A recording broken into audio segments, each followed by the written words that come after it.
everybody happy? Magandang gabi po sa inyo lahat, sa Luzon, sa Visayas, sa Mindanao, at saan man pong sulok ng mundo na napapanood tayo through internet. Wow, sarap ng feeling, no? Sarap ng, ang sarap pala ng, ng may mga pagsubok sa buhay mo, nakakampi mo, sambayan ng Pilipino. Diba? Well, ato ho. Okay. Pero bago lahat, una sa lahat, meron lang ako gusto sabihin ulit. Ito na naman. Okay. Makinig kayo mabuti dahil alam niyo, itong programang to ay para sa ating lahat. Inilaan to para po unang-una sa mga mahihirap. Kung mapapansin niyo po, yung aming mga raffle, hindi natatawag yung mga nandito sa harap. Kasi hindi po sila ang priority. Ang prioridad namin dito, yung mga taong nangangailangan ng tulong.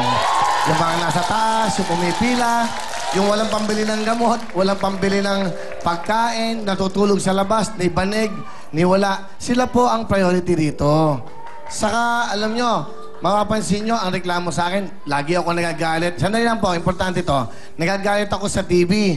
Bakit ako nagagalit sa staff namin? Pinangangaalagaan ko kayong lahat.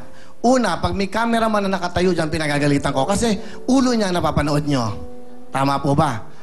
Pag yung aking mga staff dito maingay at pinakikinggan ko ang aming mga bisita, pinagagalitan ko siya. Bakit? Sila po ang bida rito. Kung makapansin nyo, di ba? Tapos nasasabihin nyo, mayabang yan, hambog yan, kasi on air, ganito. Hindi po. Inaalagaan namin kayo dito. Kung makapansin nyo po, ginawa ng TV5, inayos po yung labas. Sinemento, may bubong na kaming kinuha dyan. Yung paglakad nyo, mas malapit na sa CR. Inaral po namin lahat yan. Para hindi kayo mahirapan, lalo-lalo na yung matatanda. Hindi lumalakad ng matatanda, dito po namin nilalakad ng matatanda. Para hindi mahirapan. Iisipin nyo po lahat yan. Kasi naghuhusga kayo ng kapwa nyo na hindi nyo pa alam kung bakit asa nagsisimula. Hinusgahan nyo kagad ako. DSWD, hinusgahan nyo ako. Di ba? Hindi nyo po alam ang punot dulo. Ipagtatanggol ko naman ang sarili ko, lagi na lang akong tumatahimik, di ba? Ito ay sobrang bata na involved dito saka buhay ko na to Kaya lang hindi po ako, wala itong galit Ina-explain ko lang una sa lahat, yung nangyari sa batang si Janjan, bago pa mag-audition yun na ang gusto ng magulang niya na isayaw. Actually nga mabait pang staff namin. Kasi ang dala nilang CD doon para sa batang gustong patugtugin, Careless Whisper. Alam niyo naman saan nanggaling yung Careless Whisper na yan. Sobrang naging iskandalo yan sa video. So, nagprotekta pa rin kami dun sa bata, which is, hindi ko alam yan Nalaman ko lang yan kahapon na ako sa magulang. Yung staff namin, gumawa pa rin ng paraan, sensitive pa rin doon sa part na yun bakit natin pasasayawin ng ganon at yun ang tugtog. So, medyo malisyoso yun. Kasi alam natin, ang problema dito, yung magulang po ni Janjan, ang may gustong yun ang sayawin ng bata. Hindi ko nga nakikita yung mga yan Di ba? Dito ko lang nakita yan. O, kamusta ka na? O, anong talent mo? Biglang sumayo yung bata. Sabi nila, inabuso ko dahil ilang beses ko pinasayaw. Dahil masaya, nagkakasayahan po dito. Bakit umiiyak yung si Janjan? Natakot kay Balingit. Isa po yun. Tinanong ko siya ng personal Hindi ako magsisinungaling. At isa pa, alam niyo, meron siyang video sa school niya, 4 years old pa lang siya, yun ang sayaw niya, saka ganun ang reaction niya. Yun papakita yata sa MTRCB, papakita yata sa So, para lang maliwanagan nyo, ang pinanood nyo sa YouTube, yung pangyayari nang lumuluha siya, saka nung sumasayaw siya, at ang feeling nila, inabuso ko. Hindi ganun ang istorya noon. Panoodin nyo muna, simula hanggang matapos. At, di ba, para maliwanag. Para maliwanag lang. Hinuhusgahan nyo ako na ganito, inabuso ko yung bata, inabuso namin. Alam nyo ba kung anong ginagawa namin dito sa mga tao dito sa loob ng studio? Commercial pa lang pinapasena kayo dito. Alam nyo ba yan? Alamin nyo yung ginagawa namin kasi yung 10 nagawa namin kabutihan, isang mali na hindi naman pagkakamali, binabaliwala nyo yun. Bakit ba init na init kayo sa akin? Gwapong-gwapo ba kayo sa akin? Yeah! Parang ganun ba? Parang ganun lang Ito lahat ay biro lang. Pero, hindi ba, nagtataka lang. Ngayon, nakausap ko yung tatay ni Janjan. Para maliwanagan yan. Kanina tumawag siya sa akin. Namiya, kuya. Sabi ko, sino to? Ako pa yung tatay ni Janjan. Kinuha ko yung number niyo Gusto ko lang malaman nyo na may napunta rito ang direktor at ni isang babae. At ang sabi ko sa siraan daw kayo. Isipin mo. Siya lang magsasabi.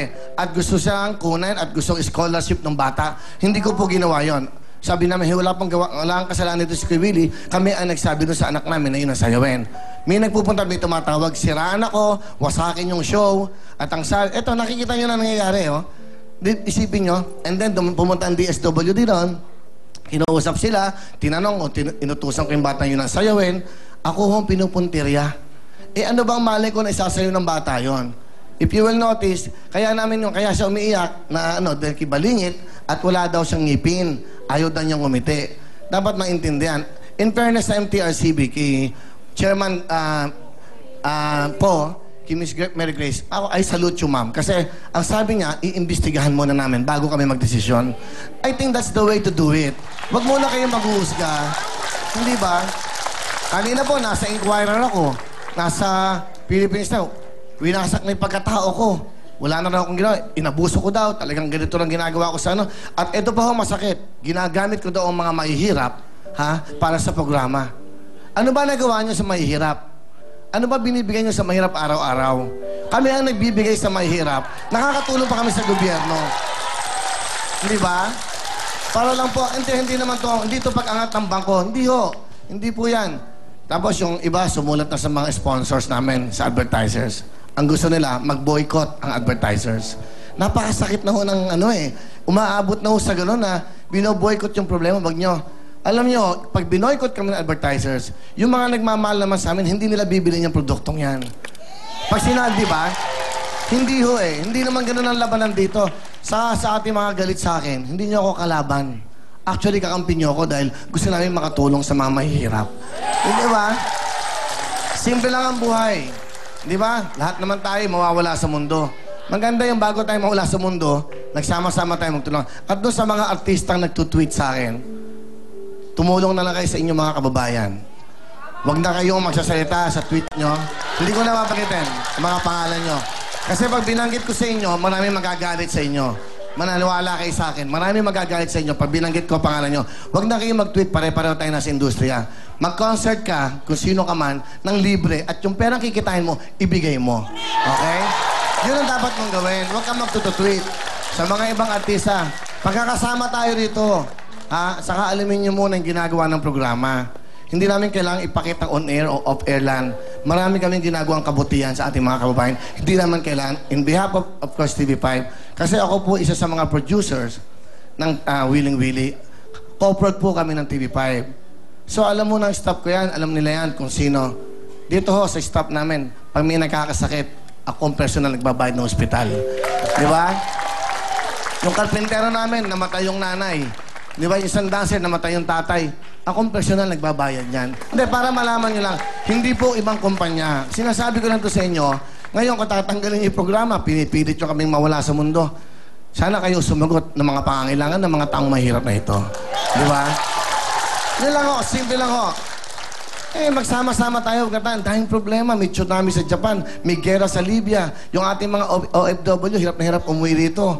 Hindi ba? Yun ang pagluunan natin ng pansin. At maraming street children sa kalye na dapat kupkupin nyo, dapat meron kayong bus. Kunin nyo yun, paliguan nyo, bigyan nyo ng pagkain, bigyan nyo ng school, pag-aaral, bigyan nyo ng tirahan. Yun ang dapat natin anuhin. Di ba? Tama? Tama? Yun po Kami, simple lang ang gusto namin. Hindi lang naman pera ang binibigay dito. Hindi lang naman ho yung material na bagay. Ang importante dito yung kasayahan ng puso ng bawat Pilipino. Di ba? Yun lang para lang magkaintindihan. Kasi masyadong mabigat yung hinuhusgahan nyo kagad ako. Pinatay nyo na ako.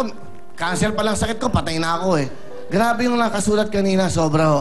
Binabasa ko, pero wala akong feeling na guilty. Hindi ako guilty kasi wala ho. Yung batang si Janjan hindi ko susuhulan yon.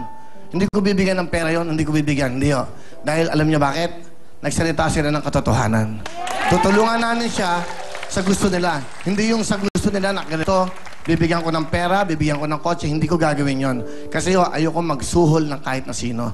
Basta magsabi lang ng totoo, yun malaking kaluwagan na sa puso namin. Tandaan niyo po ito, hanggat nandito kayo, na may nangangailangan ng tulong, andito, willing kaming magbigay tulong. Thank you very much. Kaya tuloy-tuloy tayo. Salamat po sa inyo. Siyempre, tumawag na agad kayo sa Cherry Mobile.